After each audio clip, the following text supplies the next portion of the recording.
Assalamualaikum warahmatullahi wabarakatuh. Selamat pagi siswa-siswi kelas 9. Alhamdulillah pada pagi hari ini kita masih diberikan kesehatan, masih diberikan kenikmatan sehingga bisa melaksanakan pembelajaran jarak jauh lagi ya di masa pandemi ini. Jangan sampai goyah semangat kalian untuk mengikuti pembelajaran ataupun malas untuk belajar, itu jangan sampai ya. Karena kalau hanya untuk menonton video itu sangat mudah sekali daripada kalian praktek dan sebagainya. Ini sangat ringan ya, terutama di mata pelajaran penjas ini ya, karena penjas itu identiknya dengan praktek ya. Ini saya kasih keringanan untuk kalian, nanti prakteknya mungkin hanya 1-2 saja ya. Jadi nanti kalian pengetahuan dan sebagainya itu ya, nanti prakteknya mungkin beberapa saja. Oke ya, untuk pertemuan kedua ini mari kita awali dengan berdoa terlebih dahulu, membaca suratul Fatihah. Semoga apa yang kita pelajari, apa yang kita laksanakan pada hari ini akan bermanfaat. Al-Hadiniyah Al-Fatihah.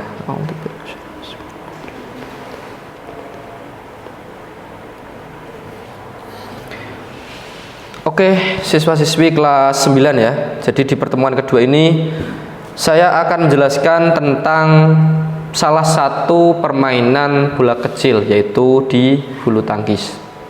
Nah, untuk di part satunya kemarin saya sudah menjelaskan tentang bola besar.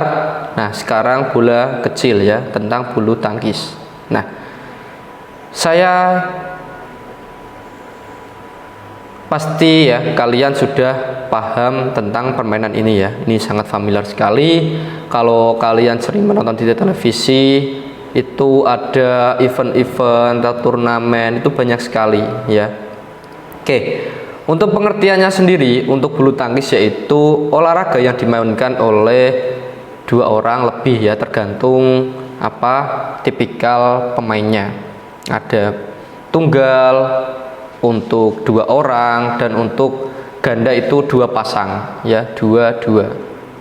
Nah, raket itu biasanya yang digunakan memiliki gagang dan juga rongga di bagian senarnya, yaitu namanya raket. Kemudian tujuannya ya, kalau kalian sudah tahu ya, misalkan olahraga ini ya, ini tujuannya untuk apa? Nah, apakah hanya mukul-mukul saja, apakah untuk banting raket dan sebagainya, itu harus dipahami ya. Bulu tangkis bertujuan memukul bola, tidak bola basket ya, bola kok ya, namanya shuttlecock, beda lagi, melewati jaring net agar jatuh di bidang permainan lawan yang sudah ditentukan, dan berusaha mencegah lawan melakukan hal yang sama ya. Jadi harus memukul lawan, jangan sampai shuttlecocknya jatuh di lapangan kalian, itu tidak boleh. Oke, kemudian federasinya ini di tingkat internasional itu namanya BWF atau Badminton World Federation ya, yang kemarin sempat viral juga, yaitu organisasi internasional di olahraga bulu tangkis ya. Sedangkan di Indonesia, di negara kita sendiri, yaitu namanya Federasi Bulu Tangkis, maaf ya, kalau di Indonesia yaitu PBSI ya, ini logonya ya, yaitu Persatuan Bulu Tangkis Seluruh Indonesia, atau disingkat dengan PBSI ya. Nah, ini yang sangat penting, lapangan dulu ya anak-anak. Oke, untuk panjang lapangannya ya, ini untuk aturan umum dasarnya yaitu 13,40 meter ya, ini 13 meter ya. Untuk lebarnya yaitu 6,10 meter ya. Jadi misalkan kalian mau membuat lapangan di rumah, di samping rumah, itu harus standar aturannya ya. Tapi kalau lahannya nggak muat ya wis adanya ya, untuk latihan. Karena tidak memungkinkan juga di masa pandemi seperti ini kalian mau berolahraga keluar, itu kan memang belum boleh ya, apalagi seperti PPKM ini ya, yang membatasi semua mobilitas ya. Jadi bisa dilakukan di rumah ya, tapi kalau di dalam rumah ya nggak bisa ya. Bisa, tapi terbatas saja.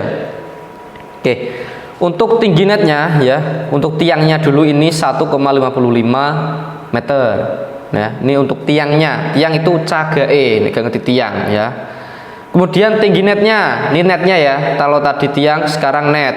Itu kalau netnya 1,524 meter ya. Tingginya. Oke. Kemudian untuk partai-partainya atau apa ya yang dipertandingkan, nomor kategorinya. Kalau kalian kadang melihat di TV kan ada kok yang dimainkan ada putri semua, ada putri satu, putra semua, ada yang campuran juga. Nah, itu ada 5 kategori. Tunggal putra, tunggal putri, ganda putra, ganda putri dan ganda campuran. Kuncinya kalau tunggal itu dimainkan oleh satu orang yang saling berlawanan. Kalau ganda berarti 2 orang yang saling berlawanan. Ya, kalau putra-putra, putri-putri, tidak boleh putra lawan putri. Tapi beda dengan ganda campuran, putra-putri berlawanan. Ya, itu namanya mix double. Oke, kemudian servis ya. Ini teknik dasarnya. Untuk servis itu semua permainan diawali di sebelah kanan terlebih dahulu. Ya, jadi tidak ada kosong sama pemain di sebelah kiri, tidak boleh ya. Jadi pemain harus di sebelah papan kanan. Kanan itu mana? Kanan ini ya, ini mana panah saya. Ini kanan ya. Kanan ya. Kemudian kalau sudah kanan ini misalkan di sini melakukan servis harus ke area sini. Nah, ini namanya harus ke kanan, ke arahnya ke kanan, tidak boleh kanan ke kiri sini, nggak boleh. Sama ketika misalkan tim A mendapatkan poin ya, jadi pindah ke kiri dapat angka 1 itu kan angka ganjil ya, jadi poin ganjil harus berada di sebelah kiri ya. Ingat-ingat, kalau poin ganjil berarti pemain harus berada di lapangan sebelah kiri ya. Kalau kanan poin genap, paham? Masih bingung mesti, gampang ya. Jadi kalau misalkan kalian mendapatkan poin 4 itu genap. Jadi kalian harus berada di mana, anak? Di sebelah kanan. Nah, ya. Kanan kiri ya. Genap dan ganjil itu beda, tidak boleh sama. Ya. Kemudian arah servis ya. Ini teknik dasarnya. Arah servis harus lurus ya. Lurus ke kanan, kalau kiri ke kiri ya. Kalau misalkan arah bolanya ke belakang pol sini berarti out, keluar. Kalau misalkan bolanya ke depan sini ya, ini tidak sampai, ini poin untuk lawan ya, tidak boleh. Kemudian kalau pemain tunggal melakukan servis, misalkan dimulai dari sebelah kiri ini, arahnya patis ke sini ya. Kalau pemain ganda ya, servis sampai di belakang sini atau area kotak belakang, garis belakang, itu bolanya keluar. Itu hanya untuk servis. Kalau selain servis, bola smash, bola lob masuk semua untuk pemain double ya. Jadi semua area ini masuk untuk pemain double. Ya, ingat-ingat, yang membedakan di arah servis saja untuk pemain ganda. Kemudian untuk pemain tunggal atau satu orang ya. Kalau di sini servis menuju ke area belakang sini ya, misal dari sini ke sini, itu kalau pemain tunggal itu masuk ya, sah-sah saja. Tapi kalau di samping sini, nah ini baru keluar untuk pemain tunggal, pemain satu. Untuk pemain tunggal areanya hanya terbatas mini saja ya, area terbatas. Kalau di samping sini keluar untuk pemain tunggal. Kenapa? Ya memang aturannya itu untuk garis tunggal, ini garis ganda, makanya lapangannya dibentuk seperti sedemikian rupa ya. Jadi tidak bisa disamakan pemain tunggal sama main ganda, beda ya. Kalau main campuran sama aturannya seperti main ganda, double ikutnya ya. Oke, kemudian cara memegang raket ya, ini ada 3 macam. Ini contoh gambarnya di kelas 8 sudah saya jelaskan. Saya akan mereview saja dasar-dasarnya saja ya. Ini dipegang, kuncinya kalau forehand di sebelah kanan tubuh kalian, kalau backhand di sebelah kiri kalian, dan posisinya membalik Paham? Ya. Oke, kemudian teknik dasar permainan bulu tangkis. Nah, oke ya. Nah, ini lapangan. Kalau kalian tadi sudah paham tentang servis, ya. Saya kurang sedikit ya. Servis itu ada 2 macam, 3 variasinya, ya. Yang pertama servis pendek. Nah, Pak, kok ada servis pendek, servis panjang, itu bedanya apa? Ya berbeda. Bedanya apa? Di arah lambungan bolanya, ya, dan juga arah pukulannya. Kalau servis pendek, ya, itu arahnya, kalau misalkan kalian servis dari sebelah sini, itu arahnya pendek ke depan sini, ya, di area depan. Itu servis pendek, ya. Kalau panjang dari sini menuju ke belakang sini, ya, itu namanya servis panjang, servis lob. Itu panjang. Namanya ada 2 servis, itu servis pendek sama servis panjang, yaitu ada 2, ya. Oke, kemudian teknik dasar yang kedua yaitu teknik lob, ya. Lob itu apa? Nah, lob itu pukulan, biasanya kalau dari belakang sini, ya, bola melambung tinggi ke belakang, itu bolanya harus diayun ke belakang lawan lagi. Itu namanya bola lob. Lob itu seperti parabola arahnya ke belakang lapangan lawan, ya. Jadi mulai dari sini ke belakang sana, itu harus sampai ke belakang. Itu namanya bola lob. Bolanya arahnya seperti parabola. Tuh. Kemudian ada pukulan drive, ya. Pukulan drive sama pukulan ke belakang, cuman bedanya kalau tadi lob itu seperti parabola, kalau drive itu bolanya datar, ya. Parabola sama datar beda. Jadi kalau misalkan nanti ada soal pukulan drive arahnya kemana, melambung, itu salah, ya. Kalau lob melambung ke belakang lapangan lawan, kalau drive datar ke lapangan lawan, lurus, ya. Itu beda, jangan disamakan. Kemudian lagi ada namanya pukulan drop shot, ya. Drop shot itu arahnya ke depan net lawan. Misalkan, ya, kalian mukul dari sini, itu arahnya harus ke depan sini. Kalau enggak, ya di daerah depan ini, di depan net. Itu namanya bola drop shot.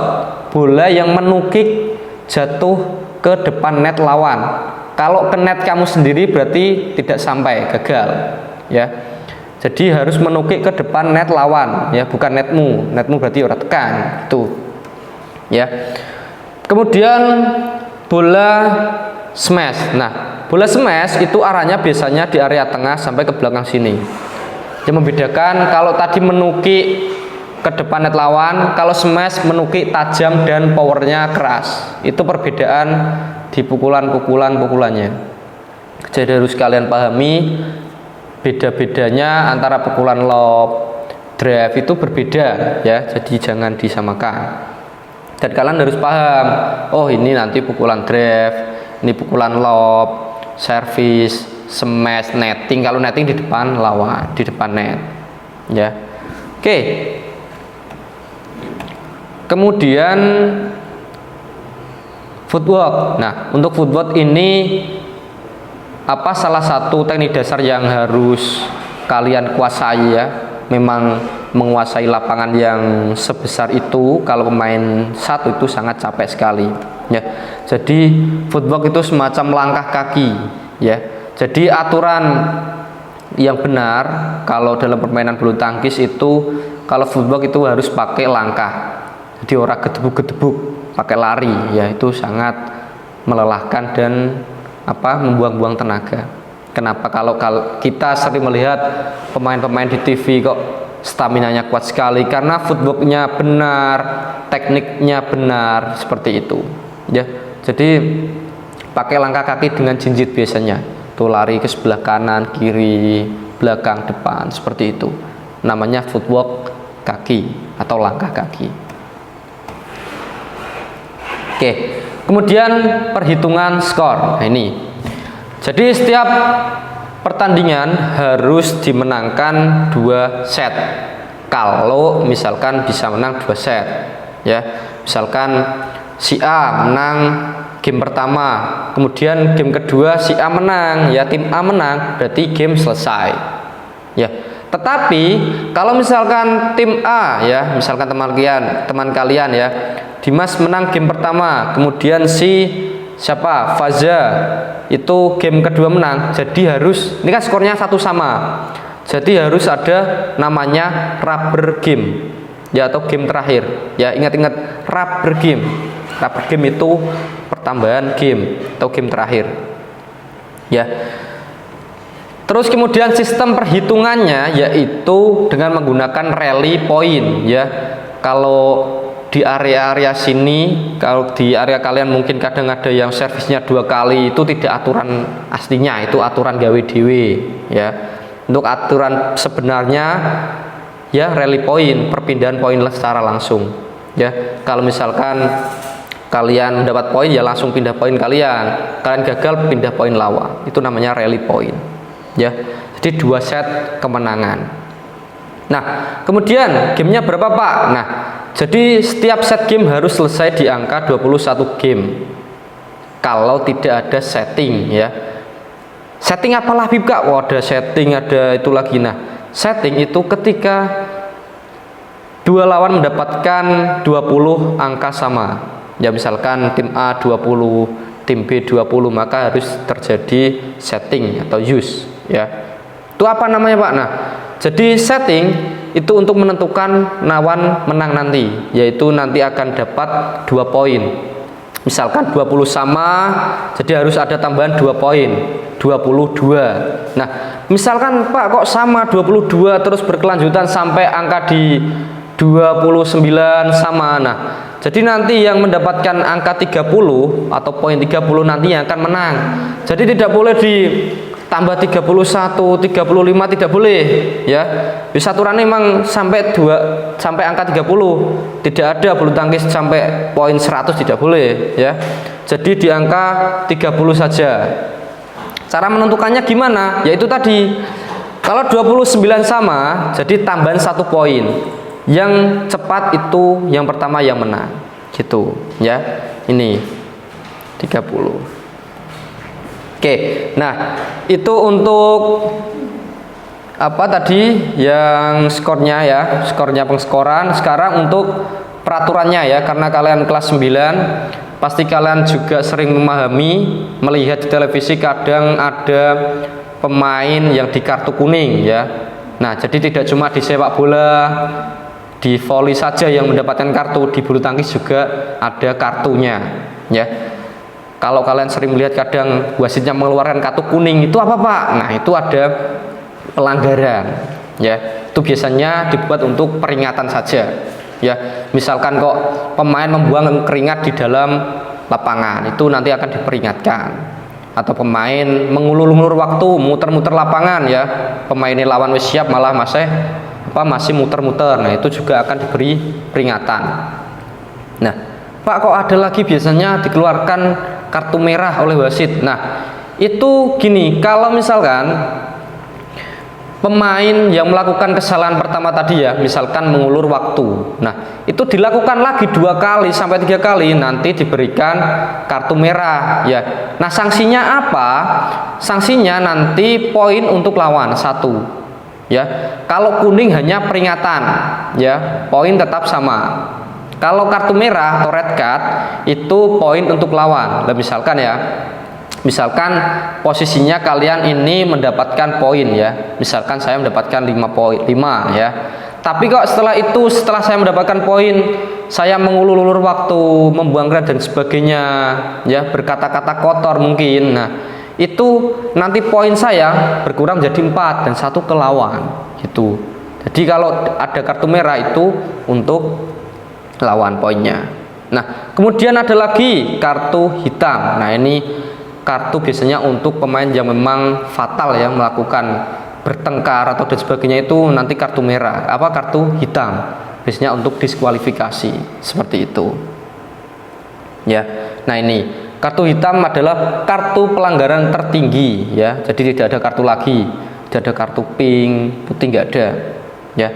Biasanya ini yang melakukan pelanggaran yang sangat fatal atau berat. Biasanya kalau contohnya ya, kalau biasanya ada di YouTube itu sengaja mengalah ya, atau kalah dalam pertandingan itu tidak boleh ya. Terus juga bertengkar, ada yang memukul raket ke lawan, itu sangat fatal, tidak boleh. Oke ya. Oke, untuk pertemuan yang kedua ini, untuk materi bulu tangkis saya cukupkan anak-anak. Jadi harus kalian pahami tadi dari awal, mulai dari ukuran lapangannya seperti apa semua, di teknik-teknik dasarnya, jumlah pemain, durasinya, itu harus kalian pahami semuanya. Jadi tidak cuman ngerti, menikmati, jadi harus paham aturannya. Kenapa ketika poin 2 sebelah kanan, poin 3 sebelah kiri itu memang ada aturannya. Jadi kalian harus paham kenapa kalau ada angka 11 itu interval, ada istirahat, itu harus kalian paham aturannya. Jadi tidak cuman seneng nonton televisi tok ya, jadi paham aturannya. Nah, kenapa ada poin 20 sama itu ada tambahan waktu. Nah, itu makanya kenapa kalian harus memahami pelajaran ya. Jadi jangan cuman tiduran-tiduran saja. Oke ya. Untuk pertemuan kedua ini saya cukupkan. Untuk evaluasinya sangat mudah. Silakan kerjakan LKS di halaman 13 nomor 13 sampai 17 ya. 13 sampai 17 di halaman LKS 13. Nomor 13 sampai nomor 17. Oke ya. Untuk pertemuan yang kedua ini saya cukupkan. Apabila ada pertanyaan, silakan nanti ditulis di komentar atau ditanya ke wali kelas yang kurang paham ya. Seperti biasa, linknya di bawah video ini. Oke. Sebelum saya tutup, saya ingatkan untuk kalian tetap semangat belajar di rumah, tetap menjaga kesehatan ya, dan tetap patuhi protokol kesehatan. Oke. Kurang lebihnya mohon maaf. Wassalamualaikum warahmatullahi wabarakatuh.